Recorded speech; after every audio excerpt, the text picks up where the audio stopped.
કે આવતીકાલે દેશનો સૌથી મોટો પર્વ લોકસભાની ચૂંટણીનો પ્રારંભ થવાનો છે 19 એપ્રિલથી।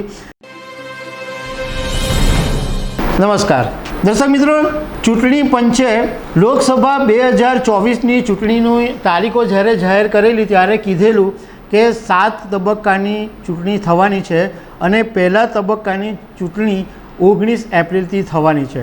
એટલે અમને એમ થયું કે તમને યાદ અપાવી દઈએ કે આવતીકાલે દેશનો સૌથી મોટો પર્વ લોકસભાની ચૂંટણીનો પ્રારંભ થવાનો છે 19 એપ્રિલથી અને 21 રાજ્યો, 101 સીટ અને 1625 ઉમેદવારો વચ્ચે પહેલા તબક્કાની જંગ શરૂ થવાની છે।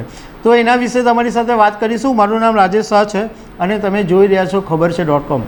દર્શક મિત્રો, ચૂંટણી પંચે કીધેલું તેમ ટોટલ 7 તબક્કાની અંદર ચૂંટણી થવાની છે અને પહેલા તબક્કાની જે ચૂંટણી છે એ 19 એપ્રિલથી શરૂ થવાની છે અને પહેલા તબક્કામાં ટોટલ 21 રાજ્યો છે, 102 સીટ છે અને 1625 ઉમેદવારો વચ્ચે જંગ થવાનો છે।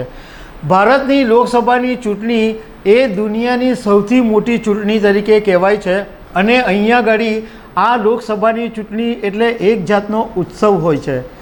હવે પહેલા તબક્કાની જે ચૂંટણી થવાની છે એટલે 19 એપ્રિલે જ્યાં મતદાન થવાનું છે એવા રાજ્યોમાં 21 રાજ્યોમાં એક ઉત્તર પ્રદેશ, ઉત્તરાખંડ, મધ્યપ્રદેશ, રાજસ્થાન, મણિપુર, બિહાર, મેઘાલય, જમ્મુ કાશ્મીર, લક્ષદ્વીપ, મિઝોરમ, નાગાલેન્ડ, પુડુચેરી, સિક્કિમ, આસામ, છત્તીસગઢ, તમિલનાડુ, અરુણાચલ પ્રદેશ, ત્રિપુરા, પશ્ચિમ બંગાળ, મહારાષ્ટ્ર અને આંદામાન અને નિકોબાર। એટલે આ 21 રાજ્યોની અંદર પહેલા તબક્કાની ચૂંટણી થવાની છે।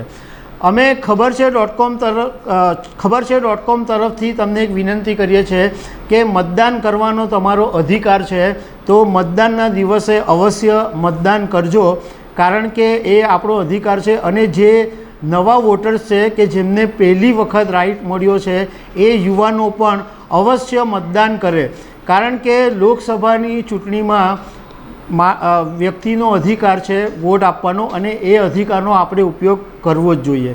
તો દર્શક મિત્રો, આવી અનેક વાતો સાથે અમે તમને મળતા રહીશું। Thank you very much.